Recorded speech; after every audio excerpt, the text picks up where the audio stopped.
皆様、本日は人道援助コングレス東京2022にご参加くださいまして誠にありがとうございます。現在、私たちは日々、ウクライナでの紛争の様子をメディアや SNS が発する情報を通してリアルタイムで目撃しています。この紛争ではすでに2000人を超える一般市民が命を落とし、750万人以上が国内避難民となり、600万人以上が周辺国への避難を余儀なくされています。民間人の安全な避難や医療施設、学校に対する攻撃といったイシューが日本においても連日報道されており、紛争下での人道支援について皆さんが考える機会もこれまで以上に多かったのではないかと思います。また、この危機はさまざまな面で世界中に影響を及ぼしており、ウクライナの危機が国際社会の注目を集める一方、他の地域で起こっている人道危機への関心や支援が薄れてしまっているのではないかと危惧しています。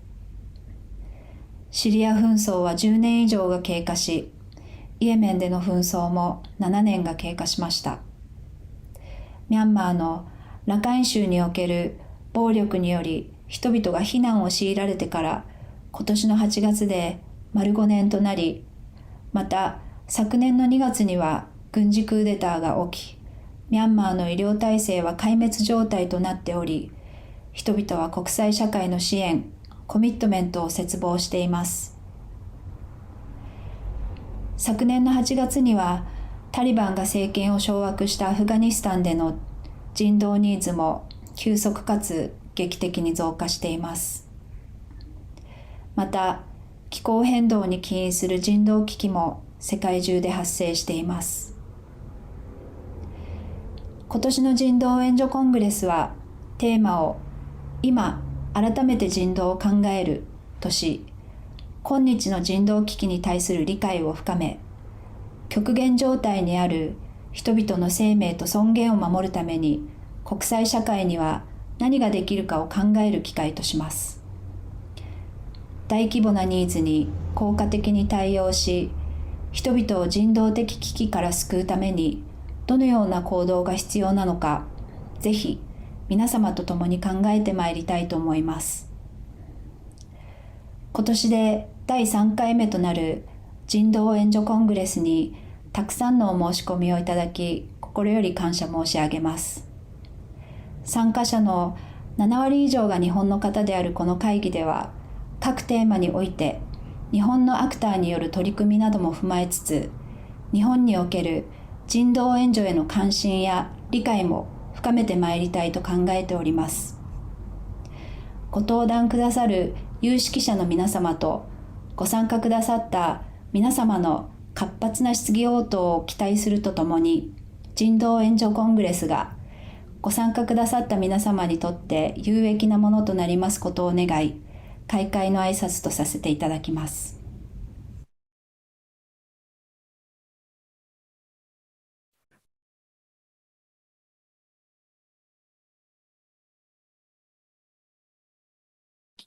それでは人道援助コングレス東京2022プレセッションウクライナ紛争と国際人道法を始めさせていただきます。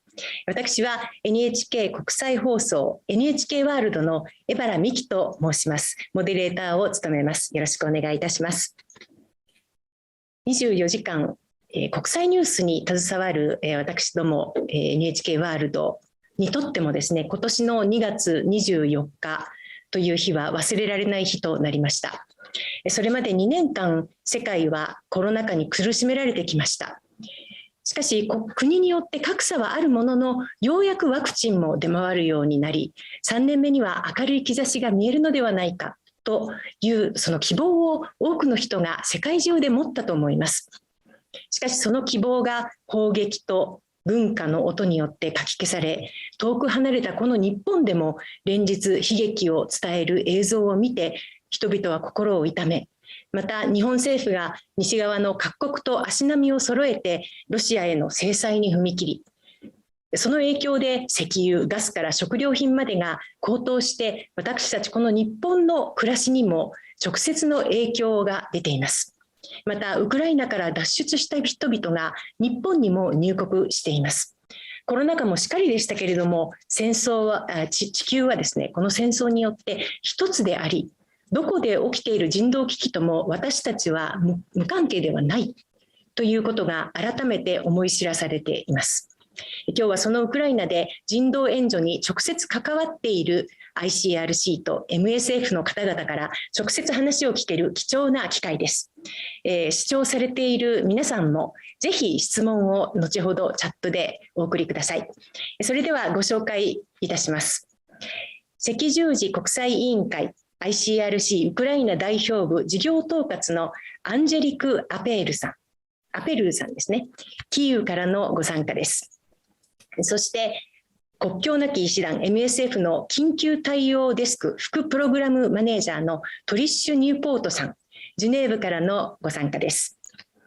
それではここから、私は英語でお話を伺っていきたいと思います。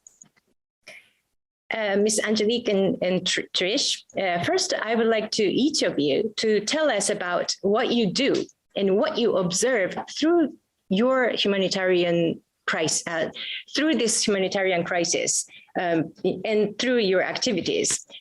Each of you have about 5 minutes, please. Miss Angélique first. Thank you very much, and thank you for having me. And I'm very grateful to participate to the forum. So I'm head of operations for the International Committee of the Red Cross. I've been in Ukraine for a little bit more than 2 years. I arrived in March 2020, and I was here in February 24th and since. What I observed, I mean, the teams, the ICRC of the country was prepared for something to happen, but not necessarily to this scale. Teams did what they could, being in shelter like the rest of the population, and they took every single opportunity at the beginning of the conflict to distribute, to support people in between two airstrikes. And then we were able, after a few weeks, to scale up our response to restore the pipelines and assistance coming from neighboring countries, and to find solutions and access more widely to the people affected at the front lines. We've been also registering people missing, separated, because lots of people have been displaced with the country or crossed the border, and also because the men between 18 and 60 cannot cross the border, and lots of family members are separated. This is something that we started doing from the beginning of the conflict. I mean, what I can see is that the level of destructions and infrastructure is really beyond repairs in some areas.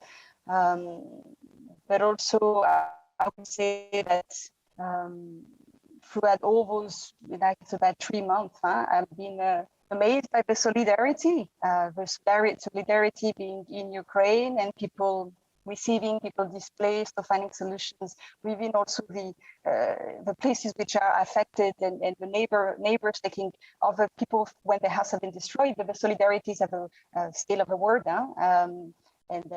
just a massive support for Ukraine. And also just I wanted to thank Japan and government and the people also in that solidarity, and also to support to ICRC, which is enabling us to reach those people, to those victims of the conflict.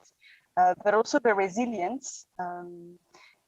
We still have active hostilities in many different places of Ukraine, but we have areas where the line of contact moved, and people are coming back despite a massive level of destruction. I was last week in northern Kyiv, in a place called Borodyanka, which was heavily destroyed, and we are supporting to restore water systems so people can come back to places which are less destroyed. And despite still the smell of dead bodies, you could see people sweeping the street and planting flowers to try as soon as possible to come back to a normal life, and be ready for the next steps. And I think it's also extremely inspiring, and this is something where we're trying to reinforce as much as possible, is also the resilience of people. in the areas where they could come back. Because there's still a lot of places which are now under hostilities, where people are trapped in a very complicated situation and are at risk. Just maybe in a nutshell, as an introduction, this is what I wanted to share with you. Thank you. Great, thank you. So Ms. Trish, you have the floor. Thank you. And I'm actually going to share my screen to share some photos which will help with the discussion. Just put it on full presentation here.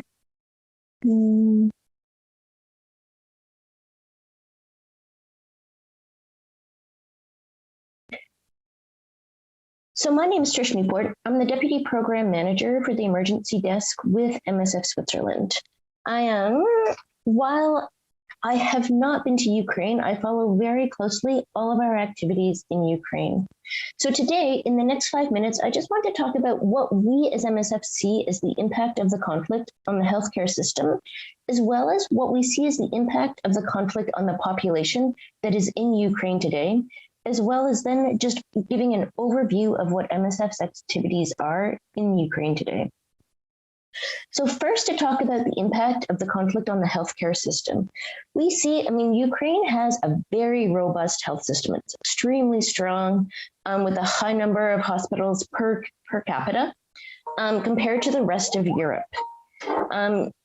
But what we see is the hospitals close to the front line, close to the conflict, they're working extremely hard.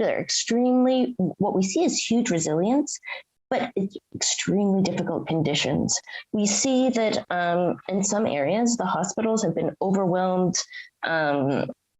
with a number of wounded that have been coming in. There's a real, the health hospitals and healthcare workers are extremely experienced, extremely skilled. It's been a long time since they've had to deal with this huge influx of mass casualties. And what we see is the health systems have often been reoriented to deal with the trauma, which means that other services like primary healthcare are sometimes less accessible.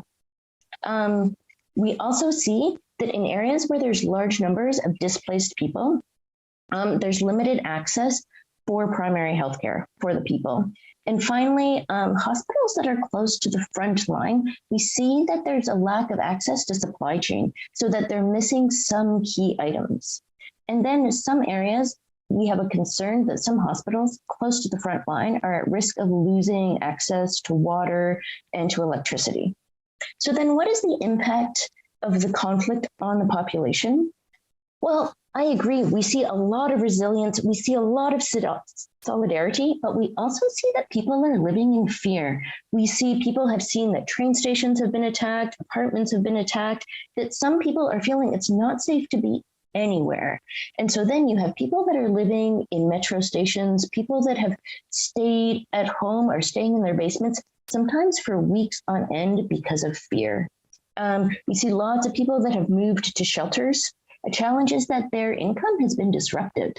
So they don't have money necessarily to be paying for rent in a different area. Sometimes they're not having money to pay for basic food items or basic other items. And so we see a real need for mental health support for ongoing or acute illnesses, as well as other basic health needs. So then what is MSF doing? What is MSF doing in Ukraine right now? As we have a lot of different activities all throughout the country, and it's all very different. It really depends on the needs right there. So I'm going to hop right to the train because there's a lot of discussion about the train. The train gets a lot of media. It's done a lot of amazing work. To this day, it has moved 420 people from areas close to the front line and the conflict areas to areas that are safer. It's been able to provide a lot more space in the hospitals by decreasing the workloads in the hospitals.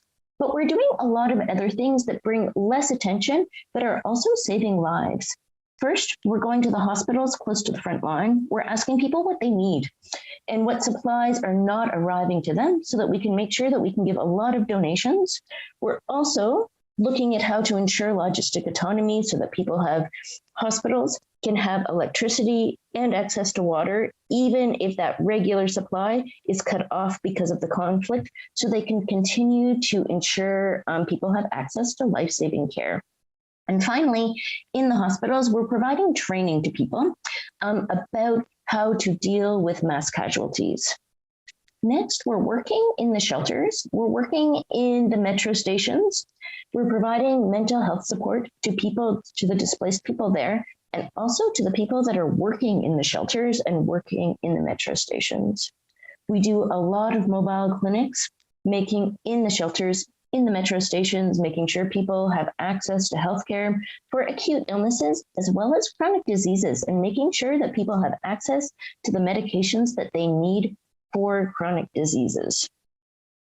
And then finally, I want to highlight that the situation is constantly changing. The context is constantly evolving. So our activities, what we're doing today, might be very different in 2 weeks because we're really trying to adapt our activities according to the needs. That's a brief overview of what we're doing. Thank you. Thank you very much, Trish. So I would like to ask both of you, it's a big question, but what are some of the main challenges that your organization is facing in Ukraine? Trish, can you go first? Certainly. Maybe one of the big challenges is that there's huge needs, and there's needs all across the country. And there's a lot of different actors. There's a lot of different organizations responding to needs. So it's also finding what the gaps are. This is one of the roles of MSF, right? Is to look at what the gaps are and to be able to respond to them. These gaps are constantly changing and they're sometimes hard to find. And so it's really looking at what the key needs are that are not being covered, especially considering the strong healthcare system that already exists in Ukraine. So it's a totally different context than what we're used to working in. And this is something that is challenging and that we need to adapt to. What do you think will need to be done in order to fill the gap, in order to supply more? What do you need? It's a great question. One of my concerns at the moment is we see so much support from other countries, from other organizations coming into the country and coming to surrounding countries. This is super. One of my big concerns is that this will dwindle with time. I don't think the conflict is going to end anytime soon, unfortunately, but we know that there can be donor fatigue. We know that there can be fatigue from other agencies. And this means that there could be bigger gaps, different gaps as time goes on, and that we really need to be monitoring those and ensuring that we're able to respond to them because the context is dynamic and it will change. Thank you. Well, Angélique, I think the world from everywhere, we've been watching intently as to what is happening, especially in Mariupol. ICRC, I know, has assisted evacuation of more than 10,000 people out of the devastated area, including Mariupol and Azovstal, in safe passage of operations. Can you tell us more about, what sort of experiences your organization has gone through and the civilians on the ground have gone through? Well, thank you. For the civilians who have been in these places where we couldn't leave, I mean, there's been different phases, but they had lack of access to water, to electricity. At some point in March, it was -15, so they had to melt snow to get water. They had to hide in shelters, as Trish was mentioning. And then we're really getting more and more limited access to resources and hospitals being destroyed. Risk of being killed, of injuries with remnants, explosives, or also different attacks. We have lots of them have their houses being destroyed and they didn't know where to go. So it was a lot of despair and not being able to communicate as well because the phone system was completely damaged. So not knowing what was happening around, where to go, where was it safe, didn't know if they could get out of their house, yes or not. And that was also, we had teams in Mariupol that stayed for several weeks, and we had a satellite phone and we could communicate with them several times. And for them, it was, yes, we cannot communicate with a large civilian population to just to see what is happening and what to do.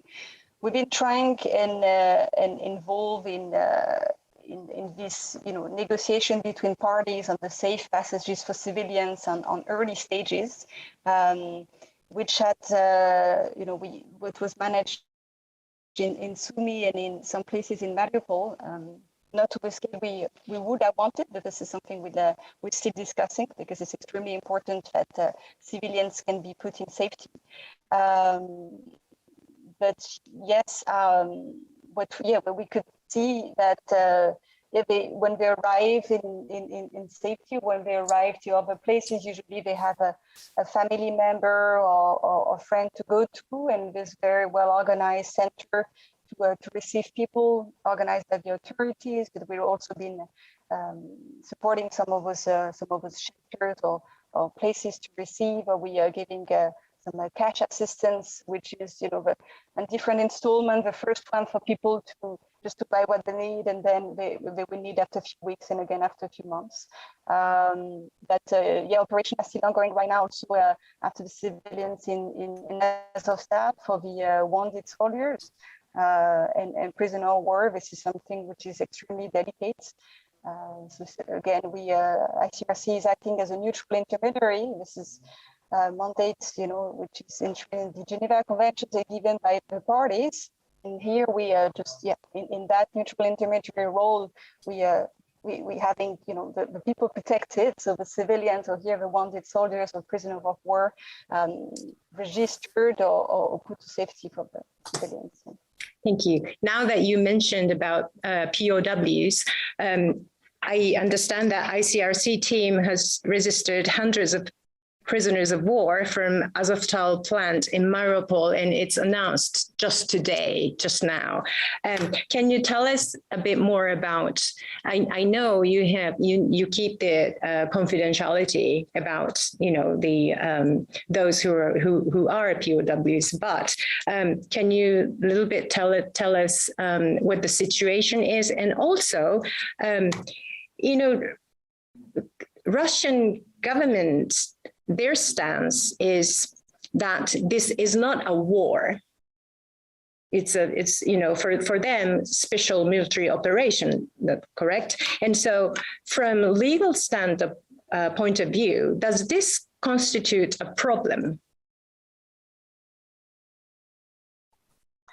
So for the access of people, detainees or prisoners of war, we've been managing to list and register them quite early stage and in different places. And this is the modalities of the ICRC. So have been respected in the sense that we do interview with a witness with those detainees if they want to contact the family members, also facilitating the contact of family members. And what is very important further than the first visit and the registration is to have repeated access to those detainees to also monitor and continue saying what is the detention conditions, but also following them over time until their release.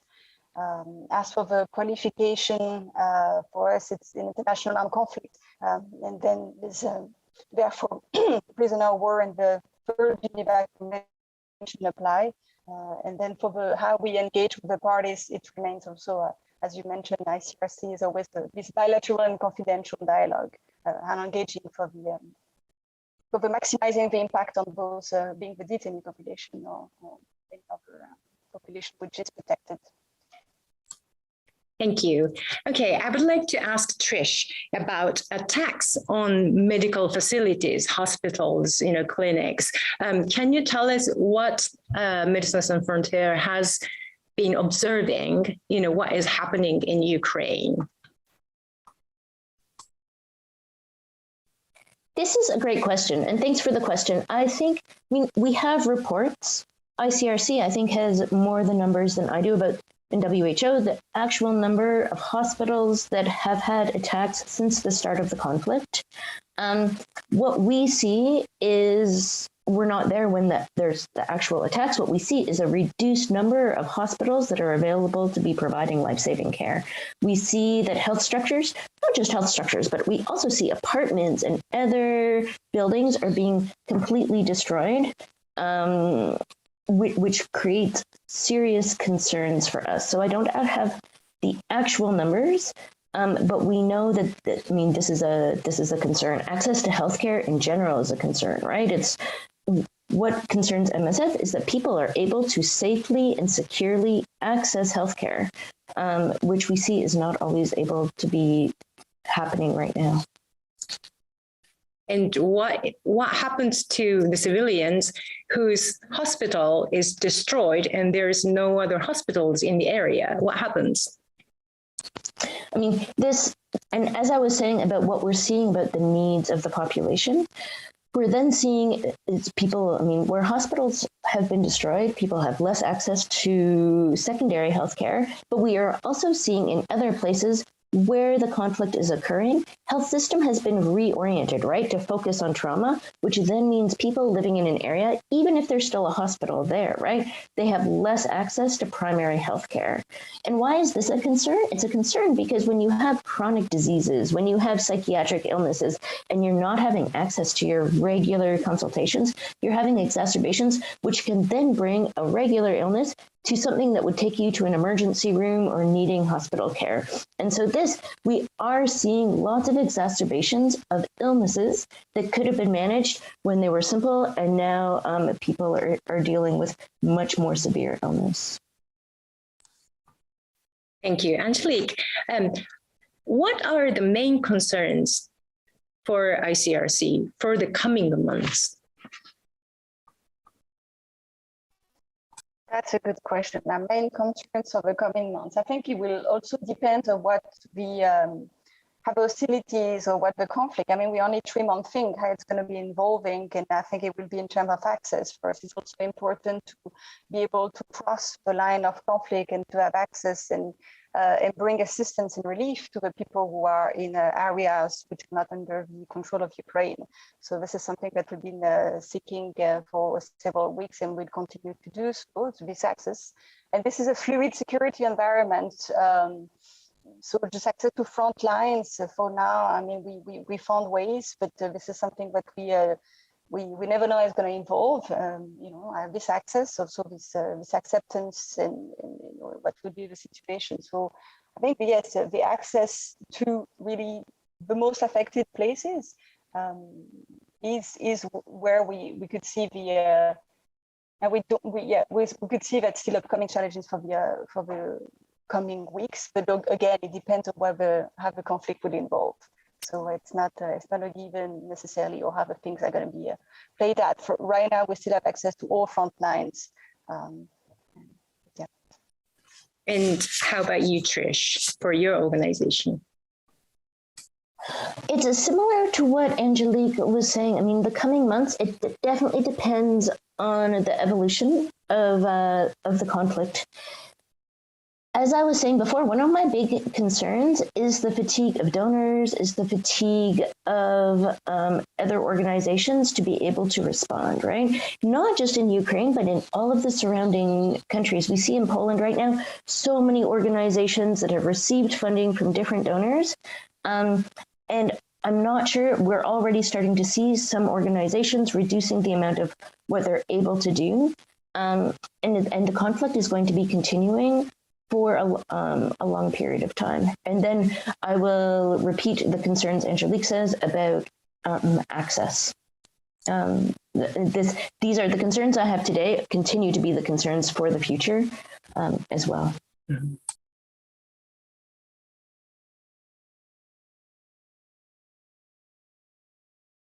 Sorry, I was muted.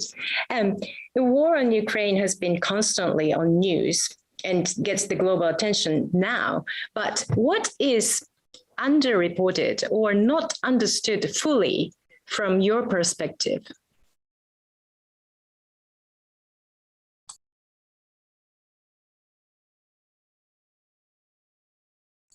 And that's to you, Angélique. Thank you. I think as it's been mentioned, the economical effects, that we see the cascading effects on the access to the food insecurity and market. This is something that already has been mentioned, and that is something. But also, while we be, I think further than that, the access to energy in Ukraine, shortage of fuel, so we can see, but also people who, and it was mentioned by Trish, people who've been displaced and they don't have access necessarily to any source of income, and the limited import-export capacities of Ukraine. There's no anymore air traffic, or what was extremely big was the sea traffic, and so that will definitely have an impact on this very further than the consequence of the conflict in terms of restrictions and access to basic services and so on and so forth. The economy of Ukraine and the secondary consequences is going to be also tremendous for the coming months. And this is something which, yes, we talk about the level of destructions, the wounded, the people displaced or refugees, but this is also a secondary but big effect, I think, which might be worth discussing and looking at further solutions. Thank you. How about you, Trish? Something that I think is not being talked about is we see so many human resources, different organizations responding to the crisis, whether in Ukraine or around Ukraine. This is fantastic, but what we're not talking about is when all those resources are going there, what is the impact on the other humanitarian crises happening around the world right now? The crises in South Sudan, in Congo, we have all of these chronic emergencies that are happening. And what is the impact on there? Because we see in those places, we see less human resources available. We see that different organizations say they're not able to respond to different crises because they don't have money, because the money or the other resources have been reoriented. And so this isn't being talked about, but I think it's extremely important because Ukraine, while it's a huge crisis right now, there's also a lot of other crises we're not talking about.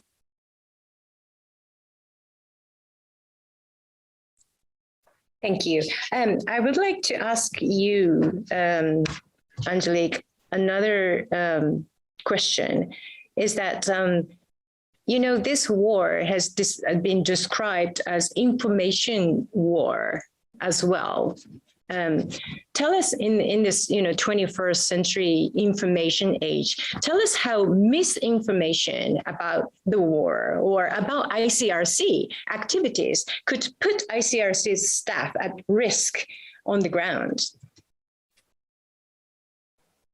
Well, thank you. And indeed, it's a misinformation war, but also everything in social media. You just mentioned that you were aware about the press release that was released less than an hour ago, and it's direct. Now, all images are shared directly and then commented directly. So there's really good things about it, but also how it can be some information can be really spinned. What we have observe, and I think for the ICRC, and especially at the first stage of the conflict or first weeks, I think it's in our specific mandates, as a neutral intermediary was at times not really well understood. There was a willingness that ICRC can influence the parties and can stop the war. Unfortunately, we are not in the position to do so. But our role and our mandate is just to make sure that the consequences are limited and just that the parties respecting the conduct of hostilities and preserve as much as possible civilian populations. But there was why is ICRC not being able to evacuate those people? Why is ICRC not being able to stop that war? And that has been, I think, this also frustrations and emotion being spin up around a misinformation campaign for the global. What it has, the consequences can be, luckily it just on this one, it was okay, but the consequences are really the security of our teams in the field. And further than the ICRC, it's the Red Cross movement. We have the Ukrainian Red Cross, which is taking huge risk in getting people, but also we have the different, and it was further than Ukraine when it happens. So what is, the Red Cross with the security of our teams, and ultimately it is reaching out to people who in needs. You know, if our teams cannot go, if the Ukrainian Red Cross cannot go, then we don't have access to those people. We've been in the country for for the past 8 years with the conflict in eastern Ukraine, so interlocutors know us very well. The armed bearers know us very well. So this is engage the dialogue and say, no, we've been seeing you active. We know what is your mandate. We know your neutral intermediary role, and we understand the limits. That is also where we could engage with the armed actors. We could engage with the key interlocutors, authorities. But this is something, this acceptance and understanding, and being ICRC of the whole misinformation is always something to be on the watch, and the consequences it can have for civilians, the access to services, but also for humanitarians at large. So it's not a given. And as you already said, it's playing a big role, and it goes by weight. So yes. Thank you, Trish. I would like to ask you. I have a cameraman, Japanese cameraman, but in Ukraine at the moment. And yesterday he was in Lviv, and he told me there were sirens, going off many times last night. So I, wonder what sort of impact, psychological impact, this conflict has been having on civilians who are, under that situation for quite some time now. Yeah, can you imagine? I mean, this is what people are living on a regular basis. It's in Lviv, and even it's in Lviv, right, which is more in the west. In the east, you have people who have the sirens are going some nights nonstop. So say, for instance, our teams, they can stay asleep in their rooms because we have blast-proof protection on the windows. But for others, they're staying sometimes weeks in basements. People that have seen, I mean, if you think about the attack on the train station, people were there, they saw it, and that's supposed to be a safe space. So then where can you go? What is safe? So people stay in the basements. We've gone into some people's homes to provide healthcare, and you have people that have been in their basement for 3 or 4 weeks and have not come out. And so what is the impact of that? There's a huge psychological impact. If you feel like you can't be safe anywhere, that's huge. And then what is the other impact about not being able to leave your home because of fear? You have a lack of access to healthcare. You have a lack of access to basic needs, right? Some people that have only been eating the same food, the same staple for weeks because they're afraid to go out and go shopping. So I think that the impact of that is long-reaching, and this feeling of constant fear when you're hearing the sirens. And so there's a lot of mental health psychological needs, and sometimes it's hard to provide, right? I mean, it's hard to be providing psychological support to people they're in their basements, to be finding everyone that needs that support. We did a lot of training of psychological first aid, how to give psychological first aid to people working in shelters, people working in the metro stations, because we have to remember, these aren't necessarily healthcare workers, they're volunteers, right? They're people that have maybe never dealt with someone that's been traumatized in their life, and now they're in the shelters. And so we give them training on how to deal with others, but we also have to make sure that all of those healthcare providers, support providers, also have access to healthcare, because it's traumatic for them as well. Thank you. So Angélique, what, as a person who is involved very heavily on the ground in Ukraine, what do you want to appeal to the international community?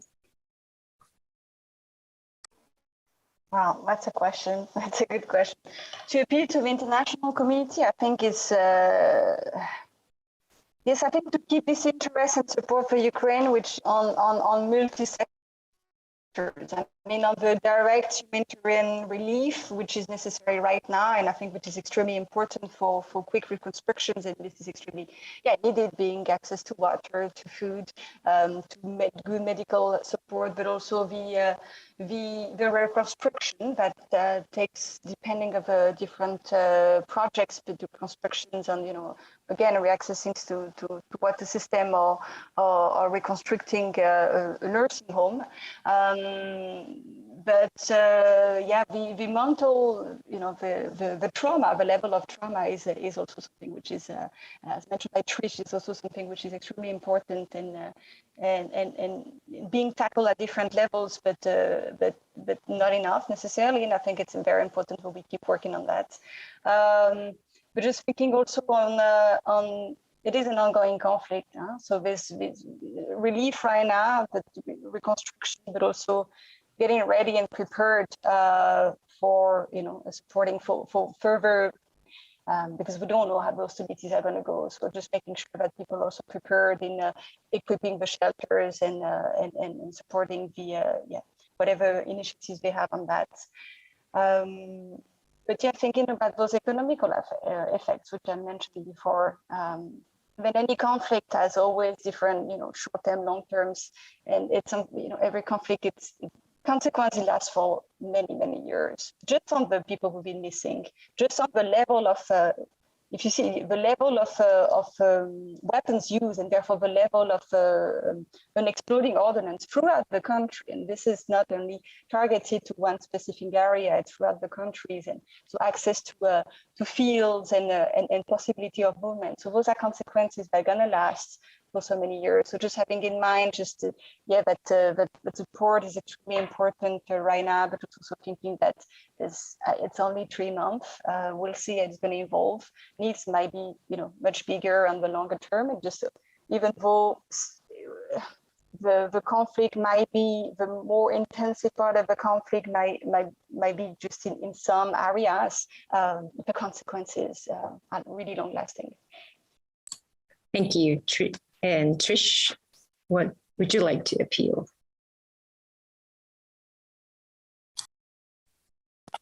I completely agree with what Angélique was just saying. And I think we really need to be looking at not just how to be responding to today, but also what are the long-term impacts.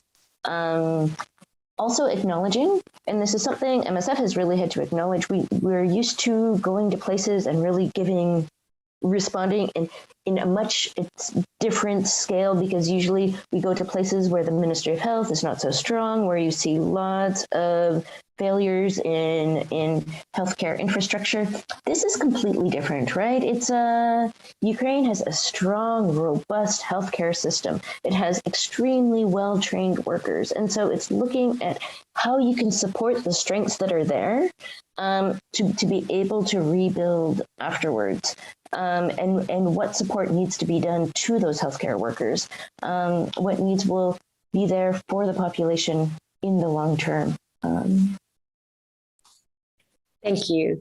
Thank you, Trish and Angélique. We'll come back to you at the Q&A session. And はい、ありがとうございました。それでは、ここからは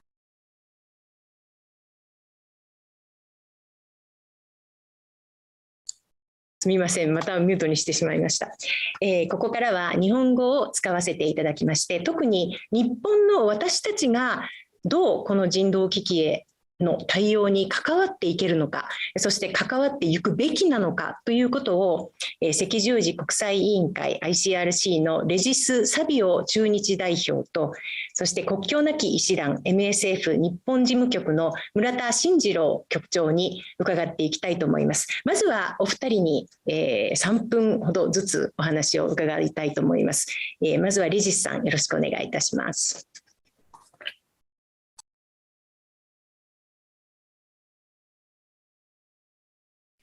Thank you very much, Ebara-san, and thank you to all the participants to this Humanitarian Congress. I would start by saying that it is extremely important that debates and Congress like that do happen at this particular time in history.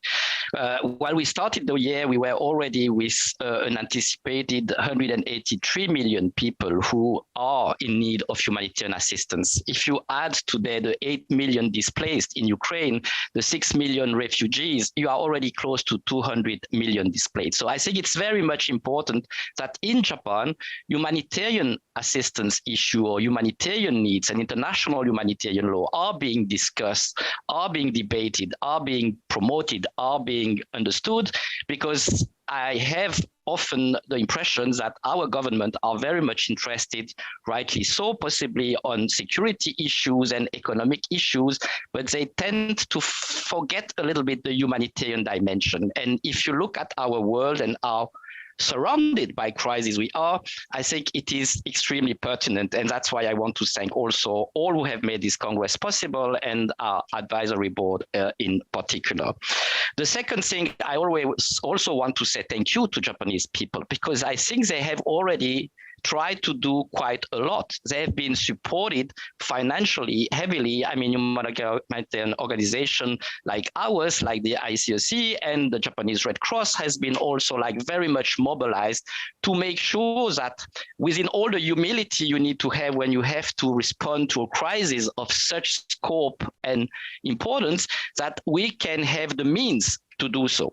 And in that sense, I think the generosity, the solidarity that Japanese people have been showing is just incredible. And I think I can only pay a lot of respect to that. And I can only say also thank you for the attention they have given to these people who are today in this incredibly difficult situation. But here, as was said also by all the panelists today, I think we shouldn't forget the rest of the world. And while we are speaking, we have food insecurity in Africa, we have crises spreading like in situation like Afghanistan. So the very central question for Japan, but not only for Japan, for all the government, how are we going to join forces to respond to this deteriorating situation, which is compounded, as we know, by global problems like climate change and the pandemics. And I think this is also all the interest of this Humanitarian Congress to have in one of the discussion we will have the private sector, development organization, how can we join forces to address these issues which are becoming more and more prominent.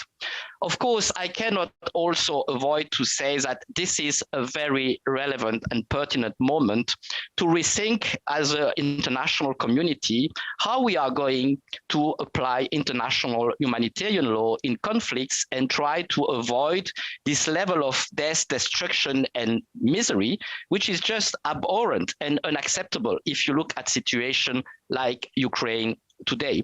So here I think we shouldn't make the mistake to believe that international humanitarian law is only for the people at war somewhere very far from our own country. So all the debates and discussions we can create along international humanitarian law in Japan at a time when Japan is reviewing its national defense strategy is probably a very pertinent moment, because definitely there is far more to be done so that we can see international humanitarian law being translated concretely on the battlefields, which is always a challenge if you look at images from Syria, from Yemen, or Ukraine today, or Afghanistan a few months back. I would also like to highlight that one of the important issues is the issue of sanctions. I also have to highlight here it's very important that all states, when they go into sanctions, they never forget that it shouldn't impede and make our work as humanitarian more difficult. So protecting this neutral, independent, impartial humanitarian action in a country like Ukraine is extremely important, as is the protection you can give to this principal humanitarian action. And here you mentioned, rightly so, Ebara-san, around misinformation, disinformation. All this can only have a very negative impact on our capacity to reach out to these people, to organize these safe passages, to bring protection to the people who deserves it most. So I will stop here, but thank you again. はい、ありがとうございました。それでは MSF の村田さんよろしくお願いします。本日は皆様お集まりいただきましてありがとうございます。今年でこの人道援助コングレス3回目ですけれども、もともと最初にプランしていたときは全く違うテーマのプレセッションを考えていたんですが、2月の末からこのウクライナの危機が始まりましたので、今日は特にウクライナを中心にお話しさせていただいていると。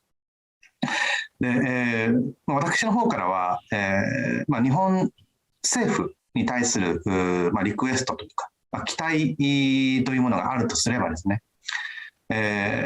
このウクライナのことに関して、あるいは国際人道法のことに関してですけれども、日本は来月の6月に予定されている国連安保理の非常任理事国の選挙に立候補していますね。でもし選出されればですね、来年からの2年間、これが12回目の任期となって、最長期間を更新することになると。で6年前、実は日本政府は国連の安保理で非常に重要な役割を果たしています。安保理は紛争下のですね、医療従事者および医療施設の保護に関する決議、2286号というものを全会一致で採択しました。その決議というのは、当時、世界各地の紛争地において、医療スタッフや医療施設への攻撃、あるいは医療スタッフの通行の妨害、そういうものが後を絶たない状況を受けて、国際社会に対して国際人道法の遵守を促して、医療への攻撃が戦争犯罪であるということを強調するものでした。日本は当時、安保理の理事国として、その決議の共同規案国の一つとして採択を主導しました。その決議の採択がですね、医療への攻撃に抑止効果をもたらすことを期待していたんですけれども、皆様よくテレビのニュースなどでご存知のように、ウクライナでの戦争では、今日も少し話がありましたけれども、医療への攻撃というものが立たないと。WHO 世界保健機関の報告によりますと、戦争が始まった2月24日からですね、紛争が始まった2月24日から、今日までで、合計230回を超える医療への攻撃が確認されていると。医療のその施設ですね、病院そのものへの攻撃という意味でいうと、今年世界各地の紛争地、ありますが、そこで起きている攻撃のうち、約8割がウクライナ一国で、起きていると。で、医療への攻撃というのがなぜ問題なのかというと、そこで働いている医療スタッフや患者が被害に遭うということに加えて、その病院を命綱にしている何万人というその人たちからですね、医療へのアクセスが奪われて、結果として助かるはずの命が助からなくなっていくということにあると思います。で今日いろいろとお話が出た中でやっぱり分かるのは、こういうところで、被害者となっているのは爆撃とか砲撃などで負傷した兵士や民間人だけではないですよね。水へのアクセス、それから食料へのアクセス、そういうものがどんどんと厳しくなっていって、そういうところですと、抵抗力が弱い子どもたち、お年寄り、そういった方たちが脱水症状を起こしたり、下痢などで、一時的な医療が必要になります。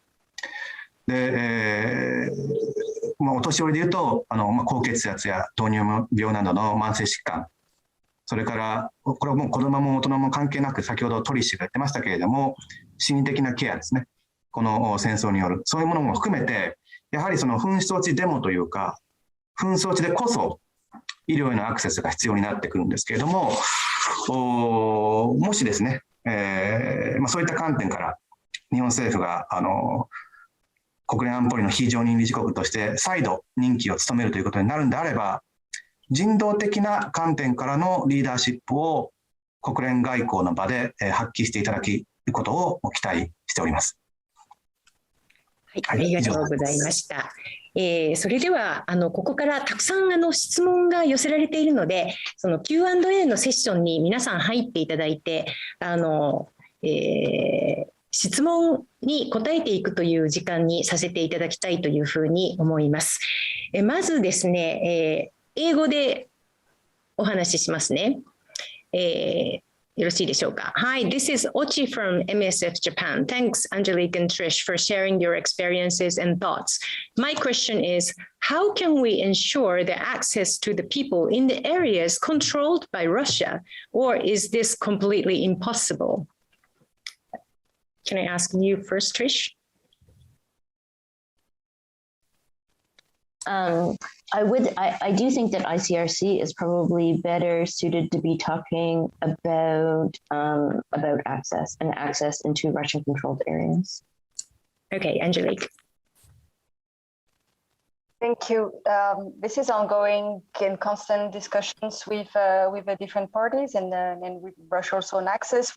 We find ways to give access, especially with the Ukrainian Red Cross, which is on site, and there's many different ways that we can have them bank transfer, so they can also provide assistance. So this has been the case in many different regions. And then in terms of direct assistance of ICRC, this is something which is still being discussed in terms of access and coming from different regions of Ukraine and being able to cross this line of contact. And for civilians, yes, we're in touch with most of the authorities, and we're aware about the situation, and we're looking at different ways of supporting from distance, but also when people come as well, and making sure that they have access to service once they cross the line of contact. But yeah, the crossing of a line of contact is always, in all conflicts, a very a constant challenging issue. But we're discussing it, this potential, how would I frame it? This is something that we're keeping on discussing and engaging on, and enriching more permanently the access on those territories. Thank you. Another question is from Ms. Kanako Koguchi. Assuming that the donors' fatigue will come, what are key assistance Ukraine and surrounding countries need from international donors to recover from the conflict, thinking long term? Trish? I think in a lot of ways, this returns to the question about what do we see as the long-term consequences, right? It's and I think that donors need to be looking and discussing directly with the Ukrainian government as well as about what the needs are. We have to remember it's not for us to come in from outside to be saying, this is what's needed and this is what's needed. It's really about engaging with who is in the country about what the needs are and what support they will need in the future. And this includes the support for today and the support long-term, because when we see the destruction that has happened, we will not for rebuilding actual buildings, but also infrastructure. This will take time. It's not something that's going to happen in 1 month or 2 months, and the conflict isn't over. So it's really, I think it's already doing some long-term forecasting and already having discussions with the key people that are in the country now. Thank you. From Ms. Takenaka Natsuko-san, I would like to ask Régis about this. How do you see the ways the Japanese government receiving people from Ukraine? I have to say I wouldn't be able to assess the ways they are receiving people, but I think what is extremely important is, again, what I mentioned before around the solidarity that we can show towards people of Ukraine who are fleeing, but not only from Ukraine. And here I have to highlight that point, because there is now a huge debate in Europe on how flexible we have been for certain categories of countries, for refugees, for example, and how inflexible we have been for other conflicts around the world. So I think this is a very central question, I think, where we have to keep the standards equal for all conflict victims. But here, of course, again, I think these people are totally disparate. They have lost everything. They have no contact with people anymore. So I think the protection we can offer them as countries who can host them, I think, is something that can only be welcome. I just wanted to add one point to the question around presence and access, I think, which was not mentioned today. I think what people have also to remember is that the conflict didn't start on the 24th of February. I mean, this is an 8-year-long conflict whereby the ICRC, for example, had already quite a presence in the East, quite a lot of activities. They were shelling and problems on a daily basis. And this is also, again, very striking how it was completely under the radar of the international community. And today it is becoming the only conflict we are speaking about. And here I want to highlight that point because a few weeks back, we were saying Afghanistan is the greatest humanitarian disaster from the last few months. Today, it's like if Afghanistan, everything would be extremely nice and going on very well. And here we see also how we can shift from one conflict to the other while we remain with these problems ongoing for years and years and years, which, as you rightly say, Barasan, will affect us all globally. This is 100% sure. Thank you. ここは日本語で村田さんにちょっとお聞きしたいんです。これは私からの質問ですけれども、このウクライナのロシア侵攻によってですね、日本の例えば政治家とか政府とか、それから市民の皆さんの意識っていうのが何かこう変わったなっていうふうに思われることはありますか？そうですね。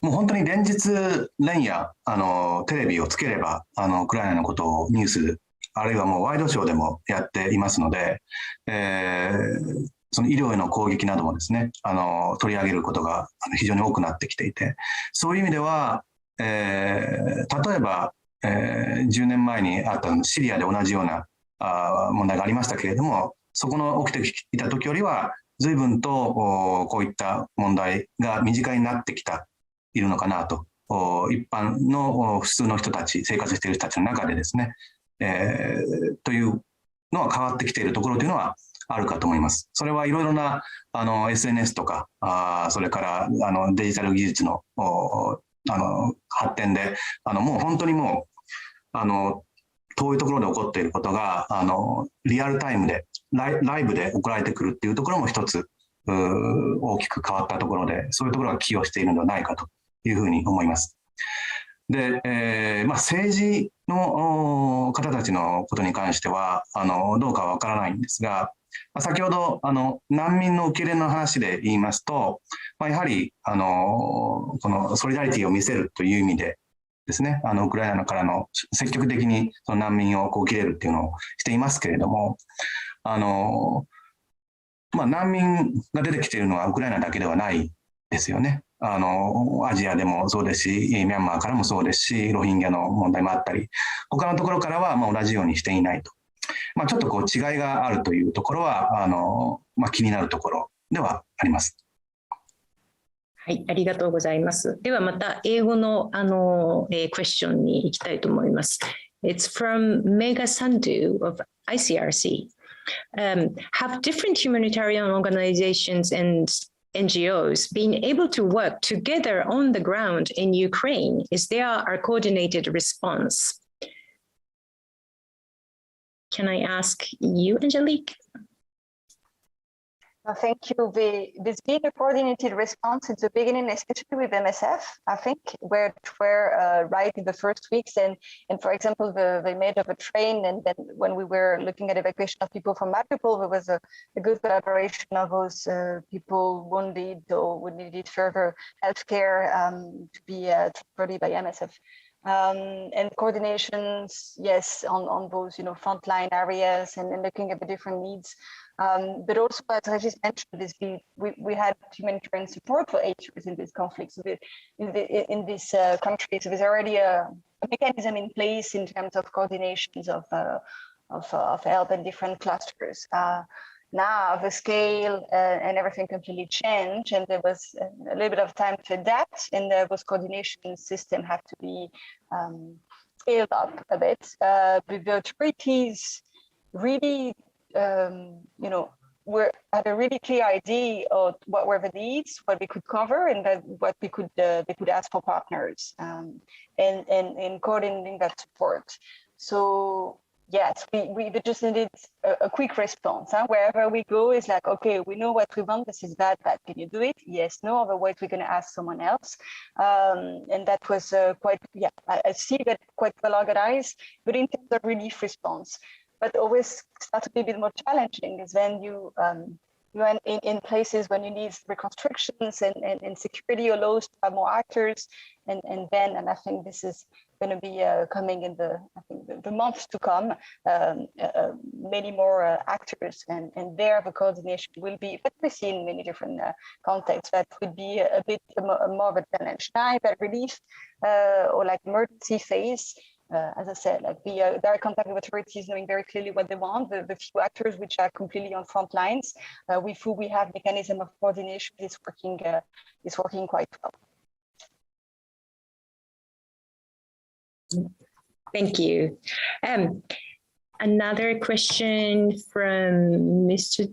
Darush Hatzik, ODA consultant, and this is to Mr. Régis. You mentioned about financial help of Japan, but what are the other forms of supports in which Japan is involved in Ukraine, and how can the Japanese government or people do more to help the situation in Ukraine? As I mentioned before, also, I think, the Article 1 of the Geneva Convention says that states should respect and ensure respect for international humanitarian law. So Japan has a huge diplomatic network, as mentioned by Shinjiro-san. They will be probably a UN security non-permanent member. They are organizing huge diplomatic gathering with like the TICAD aid coming. They will be like the chair of the G7. So I think Japan, should, as much as it can, bring in this type of discussions around implementation of international humanitarian law and how can we implement that in a most appropriate manner in the future. This is basically a fundamental question, because just remember that this has been created after the Second World War. And so we wanted to put an end to barbaric times and come to civilized times. And I think if these rules, which are the most basic in terms of preserving humanity, are not being respected, we can be only very concerned for the future. And linking up your previous question, Ebara-san, I think today, why is there so much attention? Simply because I think for very long we haven't been as close to have nuclear weapons being again used. And today I think behind, of course, this Ukraine crisis, there is a huge confrontation between great power. And we can only imagine what it would mean if we go into a great power confrontation. I think that we would never have seen in history when you look at the new technologies of weapons, the new environments where we are operating. And this is, I think, the reality why also there is such a great focus and all the discussion you have having around NATO and others. And I think this is extremely dangerous because in parallel, there are all the other problems that remain, like jihadist groups. And I think we can expect many more issues happening in the future if states, again, are not ready to assume their responsibilities, because in the end, they are responsible for having these rules being applied and respected. Thank you. That's a great point. So this also would probably go to Régis or Angélique. In retaliation from Mr. Tsuyoshi Ninuma of Japan Red Cross Akita College of Nursing, in retaliation for sanctions, Switzerland is listed as unfriendly countries by Russian government. I would like to ask Mr. Régis or Angélique if it would have a negative impact on ICRC's neutral activities. Oh, his name is Takeshi, I am sorry. Who would like to take up this question? You want me to go ahead, Angélique? Go ahead. Yeah, I think, like as everybody will probably know, ICRC was born out of Switzerland. Our emblem, as you can see, is also the Swiss flag reverse. But the ICRC is somehow totally independent from Switzerland in the way it acts. It's a country like every country around the world. And we come back here exactly to the discussion we had around information and disinformation and neutrality. So I think the ICRC has repeatedly make it clear that we are a neutral intermediary in these conflicts, and we are radically neutral. And this is what gives us the opportunity to operate and act. And I would totally agree that for many, this is something that is not understandable in this type of situation, but this is what we are as an organization. And today, if we wouldn't be so, I mean, we wouldn't be able to access these people who are in these Azovstal or other areas of Ukraine. So we have to demonstrate that neutrality. And in that particular case, so I don't think that the impact will be huge, because I think the history has shown that, again, ICRC as an organization is sort of separate from the interest of the different countries which are operating. And this brings a lot of criticism to us, as you could probably see lately. But again, this is what we are. This is what we have to demonstrate. And I think we have to live up to these principles on a daily basis. And only the people who will watch us going in, and these all beneficiaries, will see the added value, actually. And this week, on a daily basis, it is happening. It is, of course, always too little, too late, and we have to show this humility. But I think we cannot be accused of that, because, again, it is, again, to the parties to give us this access, which, by the way, is an obligation of the parties of an international armed conflict. Thank you. And I think this should go to Mr. Murata. It's about Security Council. The previous Security Council resolution didn't reduce the number of such attacks on medical facilities. Considering the current situation, if Russia and China, permanent members of the Security Council, say no, there will be no further progress at all, and the Security Council will not function. What can we do? Can we do anything about this situation? That's the question. Yeah, thank you very much for raising this critical point. It's true that the constraint of the UN Security Council, as everyone knows, but it doesn't mean that we cannot do anything. We can still raise our voice. We can still witness the suffering of people, victims of violence related to the war, not only in Ukraine, but in other conflict areas. Because we are there in field, like MSF and ICRC, we are the one witnessing the distress of people. So we have a responsibility to ensure that to raise awareness among in each home societies, like MSF Japan and ICRC also. We have a responsibility to talk about humanitarian crisis in Japan, and we want to gain support from the public when we talk with the government to request them to exercise their leadership in humanitarian crisis. So if we can get such a support, our voice as MSF and ICRC can be also bigger when we talk with the government. So in that sense, having this Ukraine conflict war every day in the TV programs in Japan, it is raising the awareness. So in that sense, we are expecting that next time when we go to talk with the government to get some public support from ordinary people and also media. And that's, I think it's also an important topic. Thank you. はい、ありがとうございました。この討論をあと1時間ぐらい続けたいんですけれども、もうそろそろ時間が迫ってまいりましたので、参加者の皆さんからですね、一言ずつ、1分ずつぐらいですけれども、最後に大切なメッセージというのをお話しいただければというふうに思います。では最初にアンジェリークさんからよろしくお願いします。Thank you very much. Once again, it was a real pleasure to be with you today. In 1 minute, I think there's a high interest on Ukraine. I think it's important to be interest. Angélique, sorry, Angélique. Go further than Ukraine.